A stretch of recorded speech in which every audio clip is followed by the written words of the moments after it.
Part 1. When the Sky Speaks.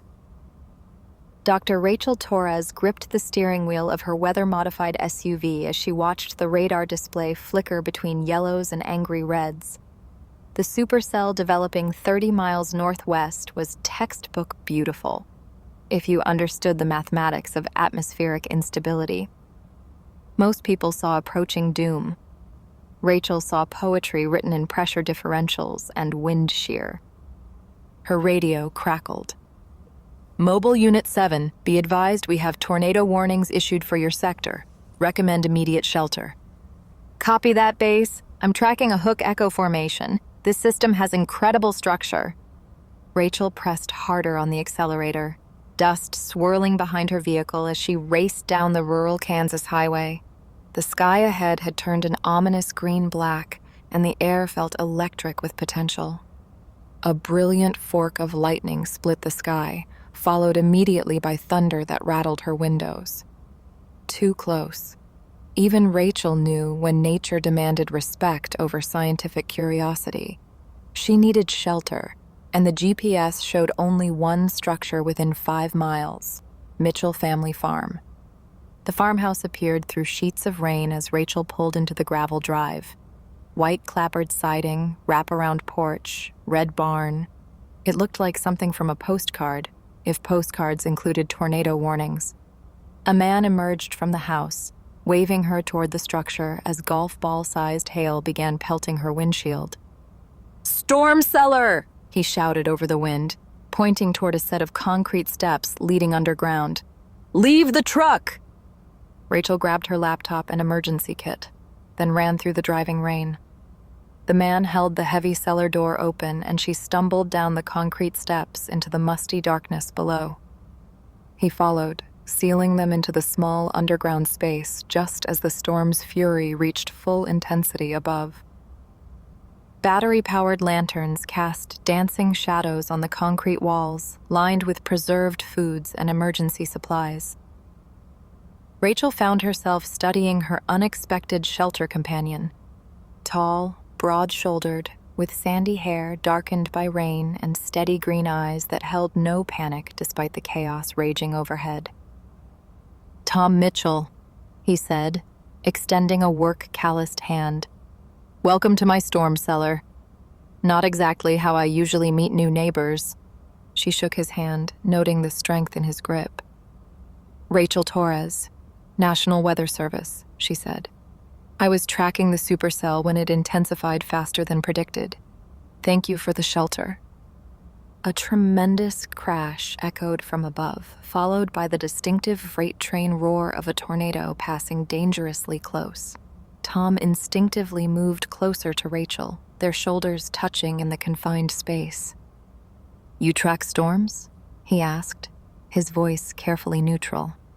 "For a living?" "For understanding," Rachel corrected, opening her laptop to check the radar data from her last satellite connection. "This system has incredible rotation. Look at this velocity couplet." She turned the screen toward him, excitement overriding the situation's danger. Tom studied the swirling colors and data streams with more attention than she expected. "You can read all that?" "It's like a language once you know the vocabulary. Wind speed, rotation patterns, probability matrices for tornado development." Rachel traced the spiral pattern on her screen. "This storm is saying it's going to be devastating but brief. We should have clear skies in 2 hours. "Should have," Tom repeated. "But weather doesn't always follow the forecast." Something in his tone made Rachel look at him more carefully. "You sound like you speak from experience." "Third-generation farmer. Weather's not just professional interest around here, it's survival." The storm's roar softened slightly above them. "Lost half my wheat crop to a microburst 3 years ago. Learned to respect what I can't control." Rachel felt an unexpected pang at the weariness in his voice. She'd never considered storm damage from the victim's perspective, just fascinating meteorological phenomena to study and document. "I'm sorry. I never thought about... To me, storms are puzzles to solve." Don't apologize for your passion. Tom's voice warmed. Just different ways of looking at the same sky. The concrete room fell quiet except for their breathing and the gradually diminishing wind above. Rachel became acutely aware of Tom's presence beside her, the scent of clean cotton and earth, the warmth radiating from his solid frame. When had she last been this close to someone who wasn't a colleague rushing between weather stations? "How long have you lived here?" she asked, needing to fill the charged silence. "My whole life, except for college," he said. "My great-grandfather built the house upstairs. Every storm that's passed through has left its mark. New shingles, reinforced windows, deeper root cellars." Tom gestured around their concrete shelter. "This particular cellar was my grandfather's response to the 1965 tornado that took out the original barn." Rachel found herself drawn into his story. "You stayed to take over the farm?" "Chose to stay," Tom corrected gently. "Got my master's in sustainable agriculture. Could have worked anywhere. But there's something about knowing your place in the world, understanding exactly which soil grows your food, which weather patterns affect your harvest." "Doesn't it feel limiting?" The question slipped out before Rachel could stop it. Tom's laugh held no offense. "Probably the same way I'd feel if someone asked me to chase storms across the country. Different kinds of freedom, I guess." The storm's intensity faded to steady rain above. Tom listened carefully before checking his phone. "Looks like the worst has passed. Want to see if my weather station survived? Might have data that interests you." Part 2. After the storm. The farmhouse kitchen smelled of coffee and cinnamon, a sharp contrast to the meteorological chaos they'd witnessed. Rachel sat at Tom's worn wooden table, studying the local weather data displayed on his surprisingly sophisticated computer setup. "This equipment is impressive," she said, scrolling through detailed atmospheric pressure readings and wind measurements. "Most farmers don't have instrumentation this advanced." Tom handed her a steaming mug. "Coffee's fresh, and farming's more scientific than people think. Soil temperature, humidity levels, frost prediction, weather data helps me time everything from planting to harvest." Rachel accepted the coffee gratefully, wrapping her fingers around the warm ceramic. Through the kitchen window, she could see the storm's aftermath. Scattered branches, standing water, but the sturdy farmhouse and barn had weathered the violence with minimal damage. "Your grandfather built well," she observed. "Grandfather learned from the storms that came before. Every repair and improvement was based on understanding how weather moves across this land." Tom joined her at the table, spreading out a hand-drawn map marked with dates and damage notes. 70 years of storm data, documented by 3 generations of farmers. Rachel leaned forward, fascinated. The map showed wind patterns, hail damage, flood zones, all the meteorological data she collected with satellites and Doppler radar, but observed and recorded by people who lived with the consequences of each weather event. "This is incredible historical data," she breathed.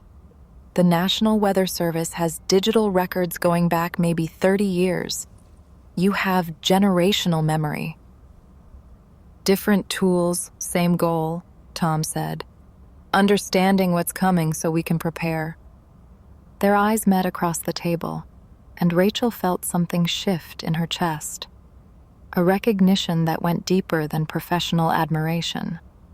Here was someone who spoke the language of weather and preparation, who understood that nature demanded both respect and adaptation. "Your equipment upstairs," Tom continued. "Was it damaged in the storm?" Rachel's stomach dropped as reality returned. "I don't know. I should check." She moved toward the door, but Tom's hand on her arm stopped her. "Morning's soon enough. Roads are still flooded, and you don't need to be driving on unfamiliar rural routes in the dark." His touch was warm, steadying. "You're welcome to stay." The offer hung between them, loaded with implications Rachel wasn't sure she was ready to examine. When was the last time she'd stayed anywhere that wasn't a motel near a weather station or a colleague's spare room? "I don't want to impose," she said, though part of her hoped he'd insist. "Guest room's already made up. Around here, we take care of people caught by storms." Tom's practical tone made the decision easier. "Besides, I'm curious about your work. It's not often I meet someone who gets as excited about atmospheric pressure as I do about soil composition." Rachel laughed, surprised by the comparison. "You should see me during hurricane season. I turn into a complete weather nerd." "You say that like it's a bad thing. Passion for your work is rare," he said. Something in Tom's voice made Rachel study his face more carefully. "You sound like you speak from experience there, too." Tom was quiet for a moment, considering. Had someone tell me once that caring about farming the way I do was limiting my potential? That I should want more than dirt and weather patterns? "That sounds lonely," Rachel said softly. "Was, for a while." Tom met her eyes directly. "But I learned that the right person appreciates what makes you passionate, even if they don't share the passion itself." The words settled between them like seeds in fertile ground. Rachel felt something unfamiliar stirring. Not just attraction, though that was certainly present, but recognition.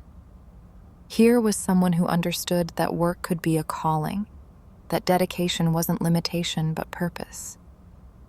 "Would you like to see the weather station?" Tom asked, rising from the table. The rain stopped and the setups in the barn. They walked through the settling evening air, past puddles reflecting the clearing sky. The barn's interior was warmer than expected, filled with the earthy sense of hay and well-maintained machinery. In one corner, Tom had installed a sophisticated weather monitoring station that rivaled equipment Rachel used professionally.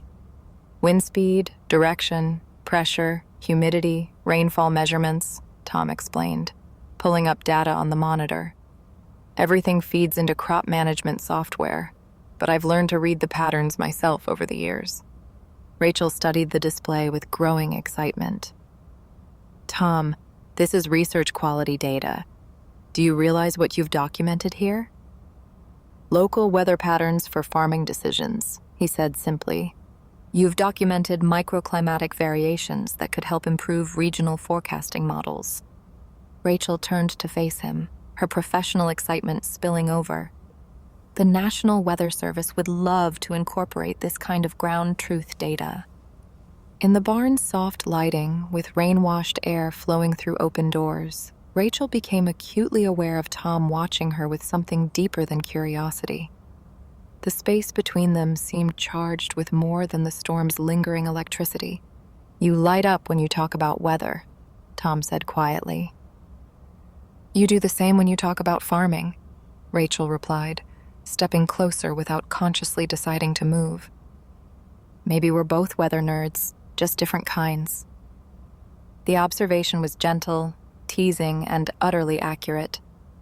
Rachel laughed, feeling more relaxed and understood than she had in months of professional travel and temporary connections. "Maybe we are," she agreed. And when Tom's hand brushed hers as they both reached for the weather data printouts, she didn't pull away. Part 3. Reading the Signs. Rachel woke to unfamiliar sounds, roosters crowing, cattle moving, the gentle whisper of wind through growing crops. Sunlight streamed through white lace curtains in the farmhouse guest room, illuminating handmade quilts and furniture that spoke of generations of careful maintenance. The smell of bacon and fresh coffee drew her downstairs, where she found Tom at the stove, already dressed for farm work in worn jeans and a flannel shirt that stretched pleasantly across his shoulders. "Morning," he said, glancing over with a smile that made her stomach flutter in ways unrelated to hunger. "Hope you slept well. Breakfast?" "I should check my equipment," Rachel said, though the offer was tempting. "And I don't want to keep you from your work." "Equipment can wait until after you eat," Tom replied firmly. placing a plate of eggs, bacon, and fresh biscuits in front of her. And farm work's always better with company. The domesticity of sharing breakfast in Tom's kitchen felt both foreign and surprisingly appealing. Rachel couldn't remember the last time someone had cooked for her, or when she'd lingered over coffee instead of rushing to the next weather station. "What's your typical day like?" she asked, accepting a second cup of Tom's excellent coffee. "Depends on the season.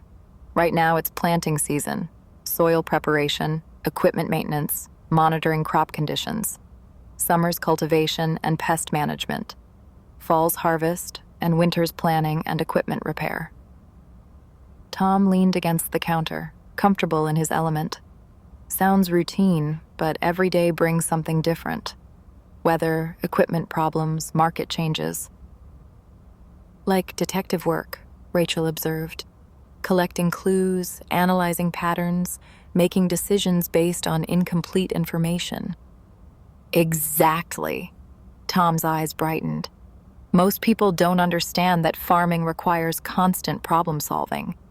Most people don't understand that meteorology is more than just predicting rain," Rachel replied. "They think we just point at clouds and guess." Their shared laughter felt natural, easy. Rachel realized she was genuinely enjoying herself, not just professionally interested or physically attracted, but comfortable in a way that had nothing to do with weather data or scientific collaboration. After breakfast, they walked out to inspect her equipment. The portable weather station had survived the storm, though some calibration would be needed. More importantly, the morning sky showed classic signs of another weather system approaching. "What do you see?"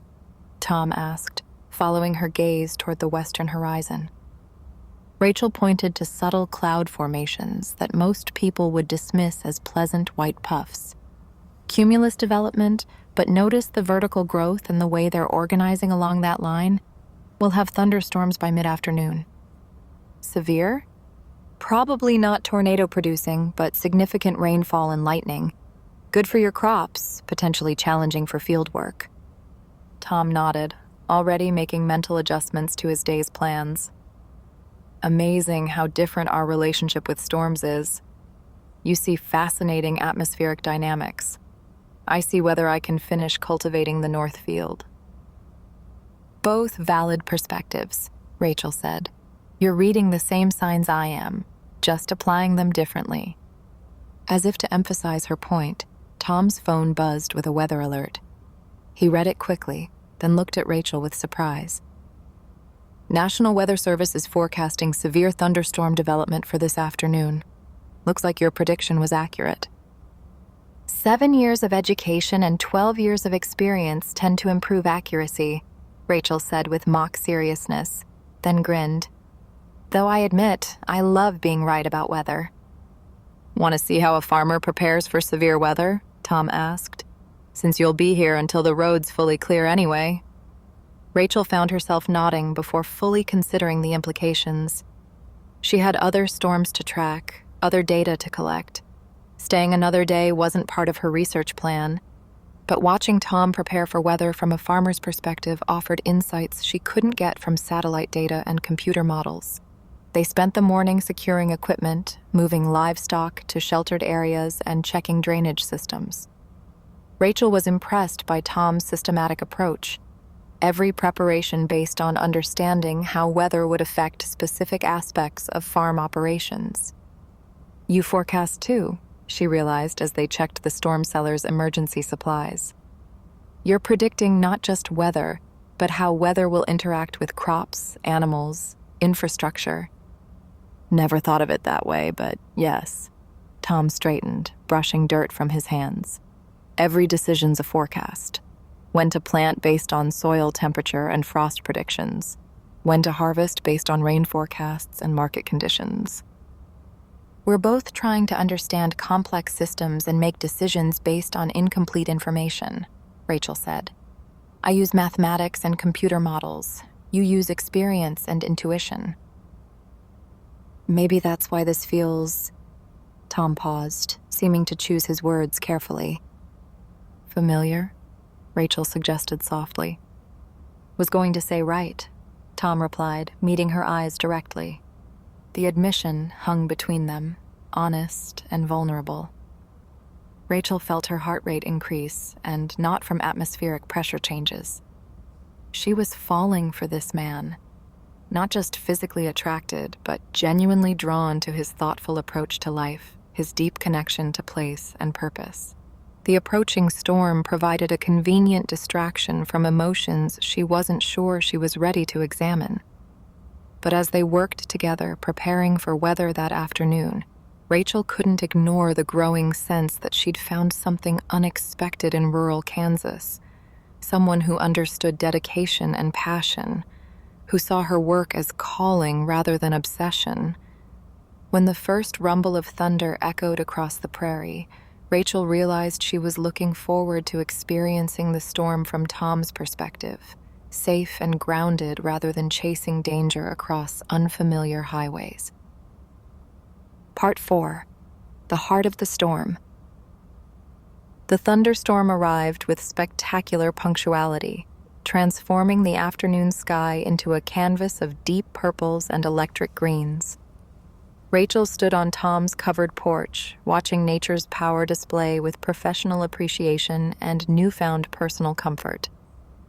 Different experience, watching from shelter instead of chasing, Tom observed, joining her with 2 glasses of iced tea. Completely different, Rachel agreed, accepting the drink. Usually I'm focused on data collection, wind speed, rotation signatures, precipitation rates. This is just beautiful.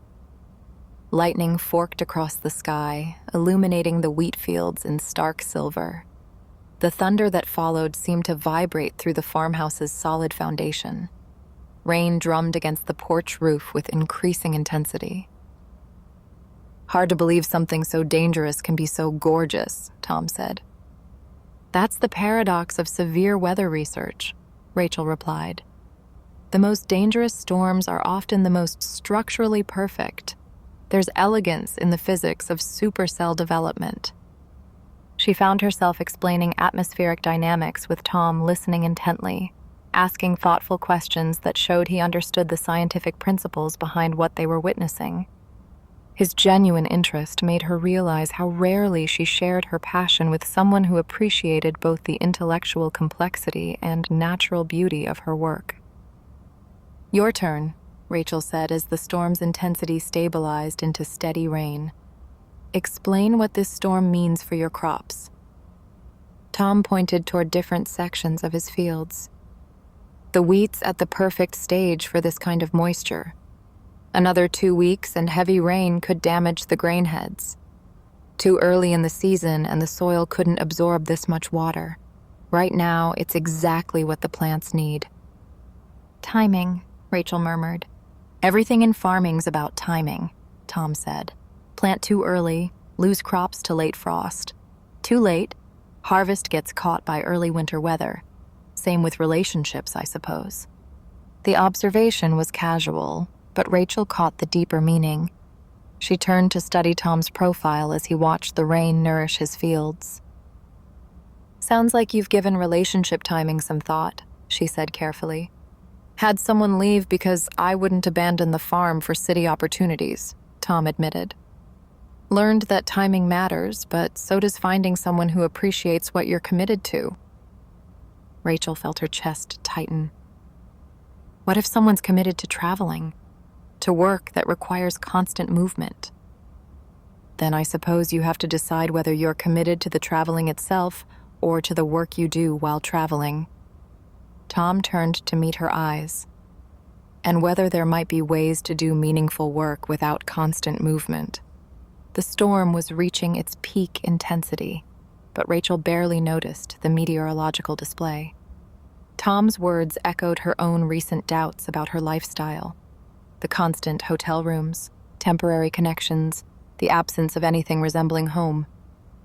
I've never stayed anywhere long enough to find out, she said quietly. Maybe that's worth exploring, he said. Before Rachel could respond, a brilliant flash of lightning was followed immediately by a tremendous crack of thunder.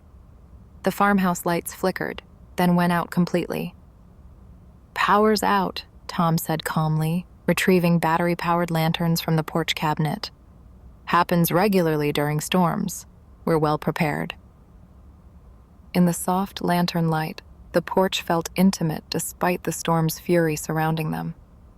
Rachel found herself acutely aware of Tom's proximity, the way the gentle light emphasized the strong lines of his face and the kindness in his eyes. "This is nice," she said, surprising herself with the admission. "The storm?" "The stillness, the being settled." Rachel gestured around the porch, searching for words. "I spend so much time chasing the next weather event, the next data collection opportunity.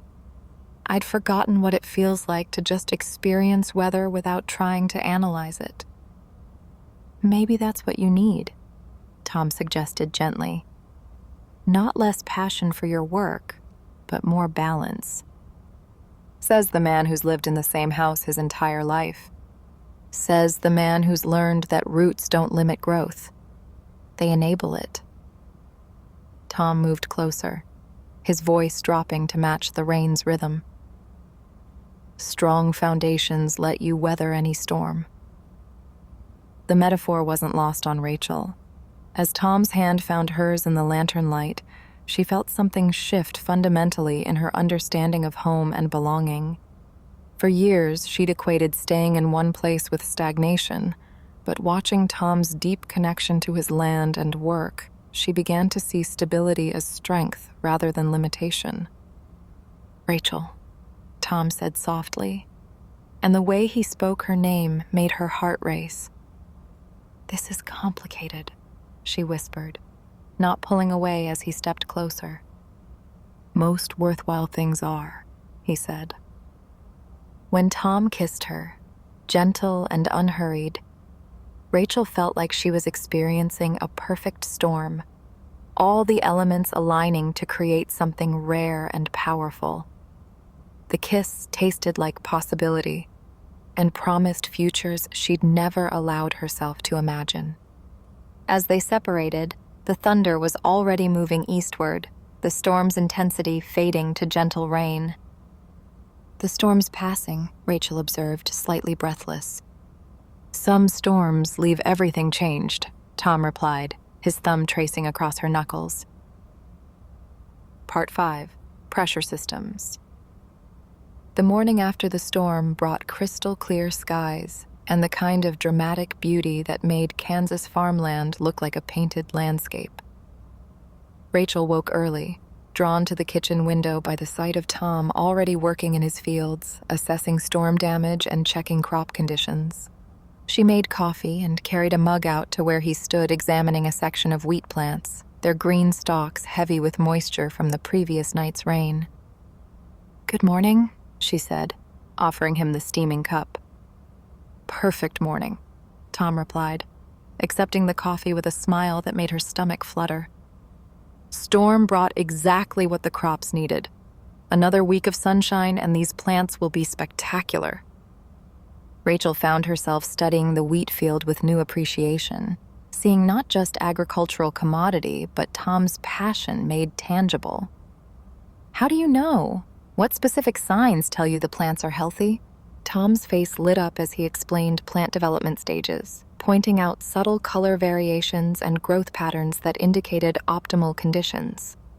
His enthusiasm reminded Rachel of her own excitement when explaining atmospheric dynamics, and she realized they shared something fundamental: the ability to read complex natural systems and find deep satisfaction in understanding how they worked.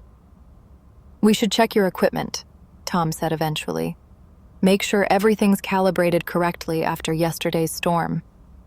They walked to Rachel's portable weather station, Tom helping her run diagnostic checks and verify data accuracy.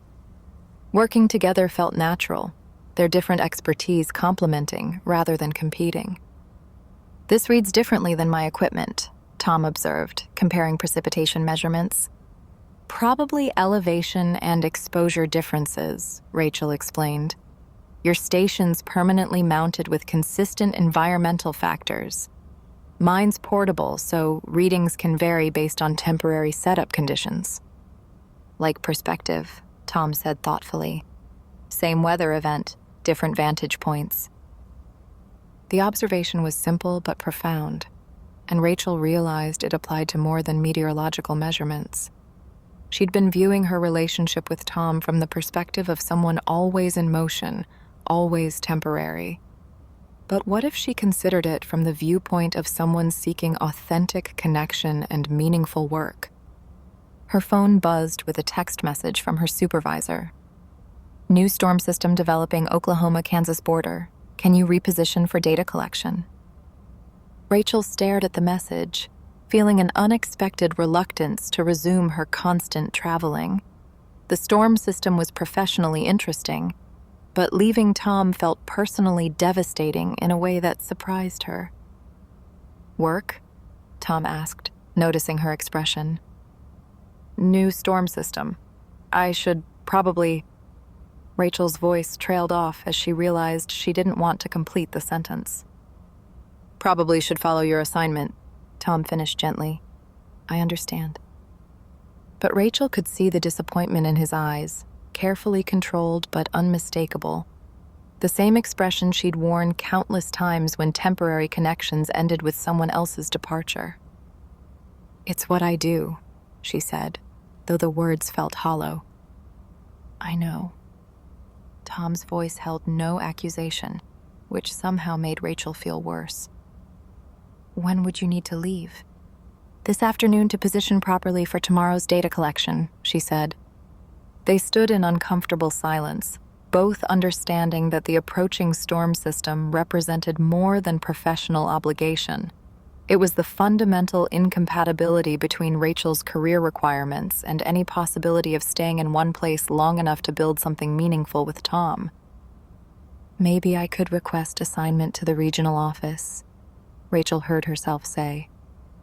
Instead of constant field deployment, focus on data analysis and regional forecasting. Tom's expression shifted to something between hope and concern. Rachel, don't change your career for me. That's not what I want. What if I'm not changing it for you? She replied slowly, the idea taking shape as she spoke. What if I'm changing it because I've realized constant traveling isn't making me happy anymore?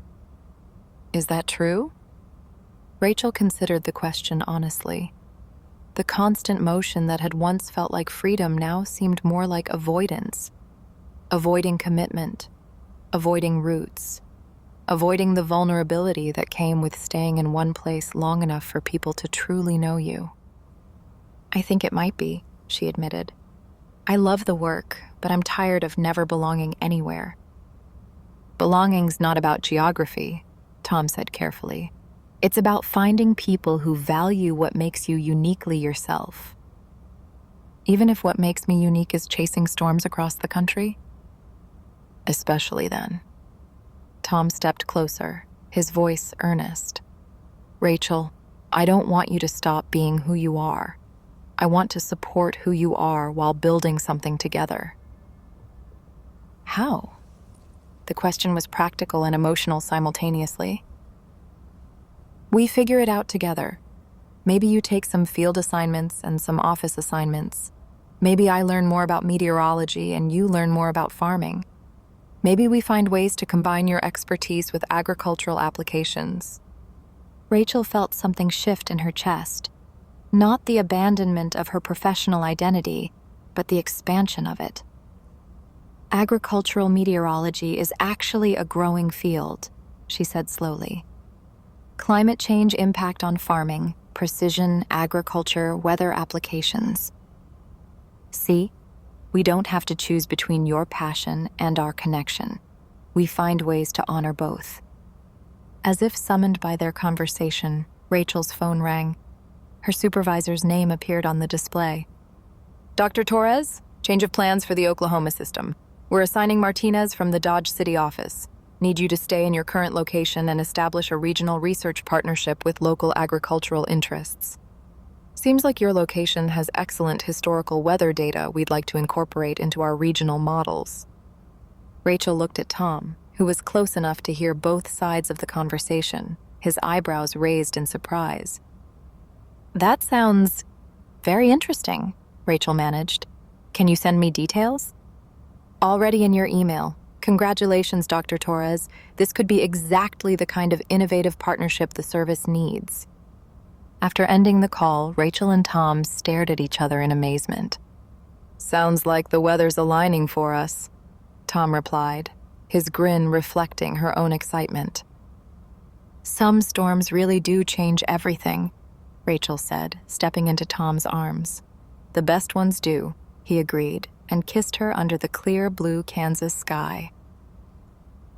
Part 6. Clear skies ahead. 5 months later, Rachel stood in Tom's barn, now their shared workspace, reviewing agricultural weather data with visiting researchers from 3 universities.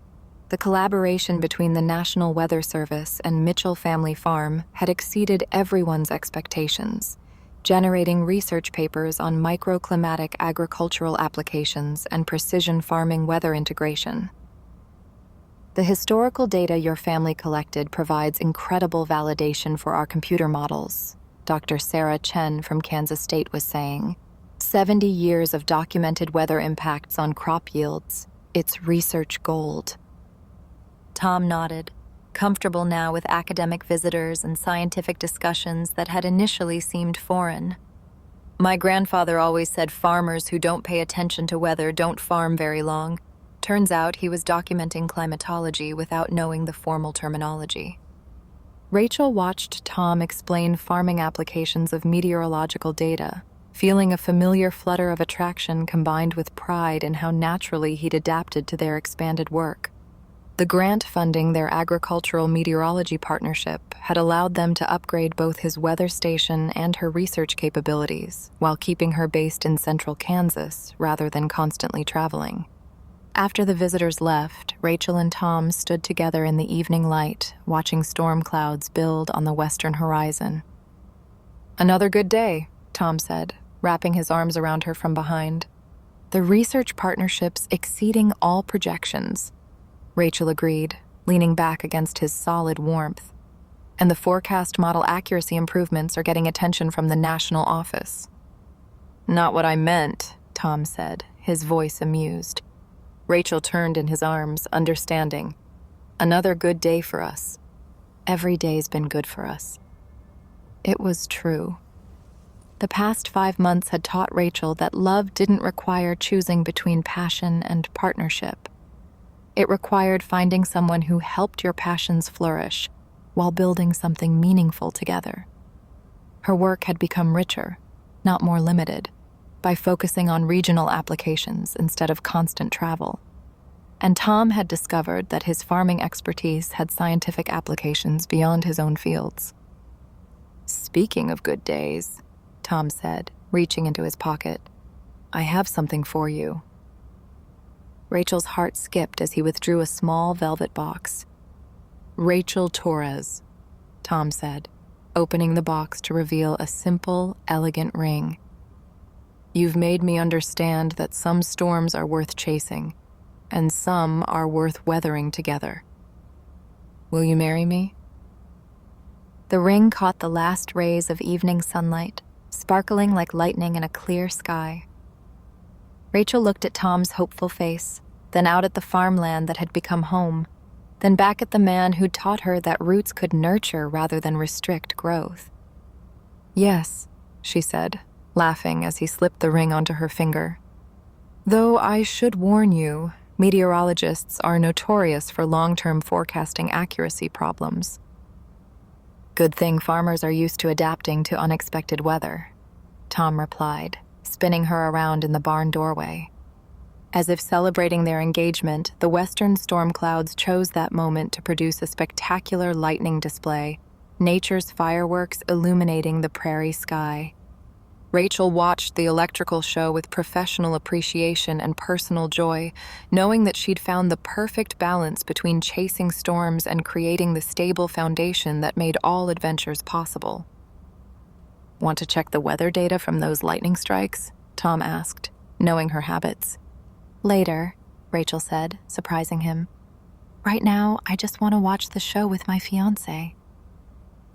They stood together in comfortable silence, watching lightning dance across the darkening sky.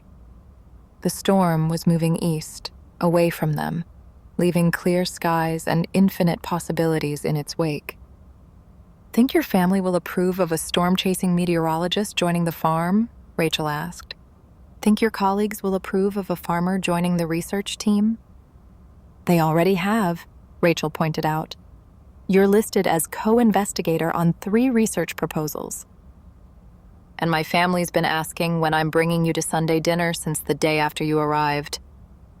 Rachel laughed, feeling overwhelmed by how perfectly her life had aligned. The work she loved, the man who understood her passions, the home that felt like belonging instead of limitation.